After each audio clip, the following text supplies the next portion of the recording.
So 32 years ago, 1988, did you think you'd still be here 32 years later doing stand-up? I didn't. When you were doing those arenas, what the fuck was... You're like, when is this going to end? When is this madness going to end? Does it ever end? Well, I did. I remember being, like, we were doing, I think it was I called it To the Max, when Max was born, you know. And it was a tour. Like, I had to come up with all these names for tour. And I go, I'm good for this till about 40.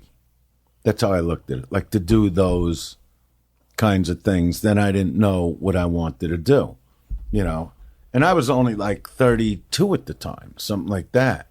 You know, it was just a lot, you know.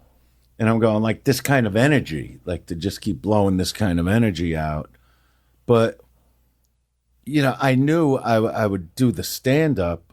I didn't know how I'd feel about it, but I would be interviewed like that. People would go, where do you see yourself 5 years from now, 10 years ago, 10 years from now? And I would talk about probably more movies. You know, that was more of the going to be the stepping stone of what I wanted to do. But, you know, I went through a lot of blackballing because of the controversy of Dice. All the stuff that the comics are dealing with today, I went through alone. You know, I was the only guy getting attacked for my language and my subject matter, you know, and the only one that, you know, ever stood up for me was Eddie Murphy. You know, every comics I knew, that's why I say there's no fucking friends. I'd see him on morning shows bad-mouthing me. Going, I'm buddies with this motherfucker. You know, it was unbelievable to see all that go on. But it wasn't going on to the country. It was going on to me. It was an attack on me. And I would just get angrier, and then I would get nastier on stage. You know, like my gay material back then was just funny jokes. But as the media kept attacking, I'm like, well, I'll just give them what they want now.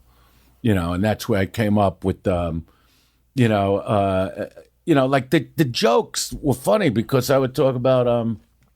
I don't even do it anymore. Like, what was the gay jokes? Well, like I talk about the transgender thing today. I go, but years ago I called them trans testicles.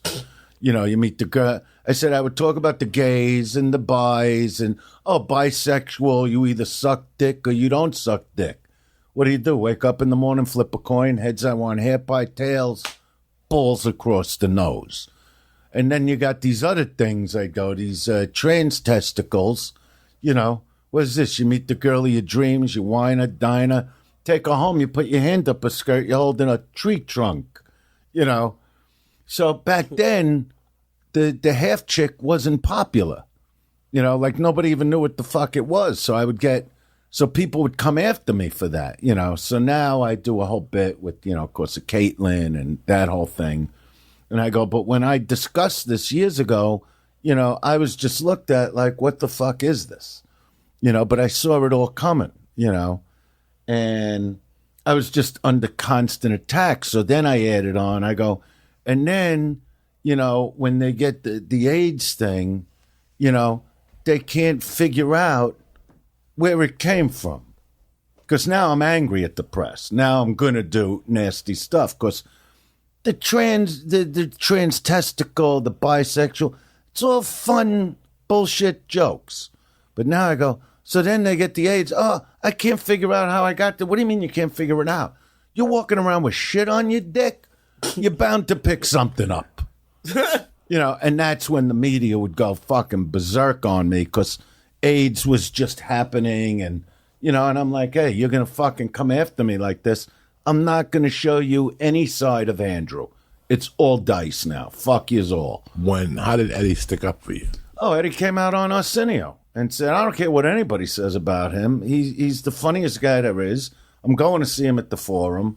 You know, it was pretty amazing because he also pulled. Eddie used to come over to me. See, I'm glad what's happening for him now. You know, because he's the greatest. You know, from movie star to comic, just the greatest.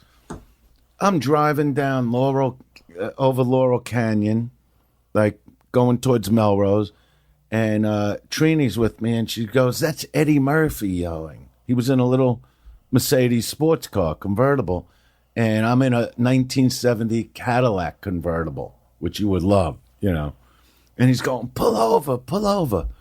And I pull on a side street, and there's a million cars coming. It was great. Like, that would have made a great picture, Yeah.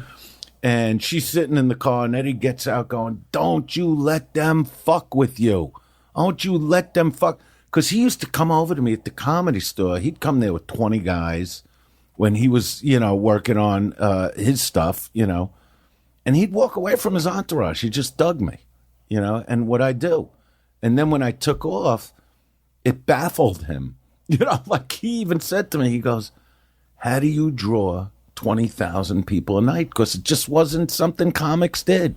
And he's about as big as it would get. He did, like if he did the Garden, he did like his concert in the, it was called the Paramount at the time. It's 6,000 seats. Carlin did a concert there, did a special there.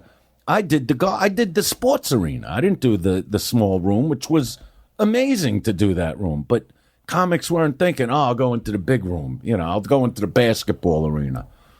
So he goes, how do you sell 20,000 seats a night? I go, what do your movies make, $400 million? I'll switch.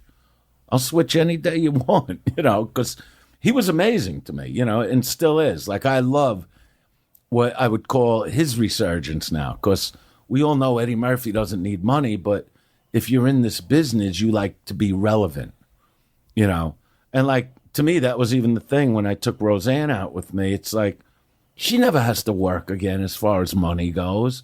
But what they did to her, I felt, was just wrong, what the network did.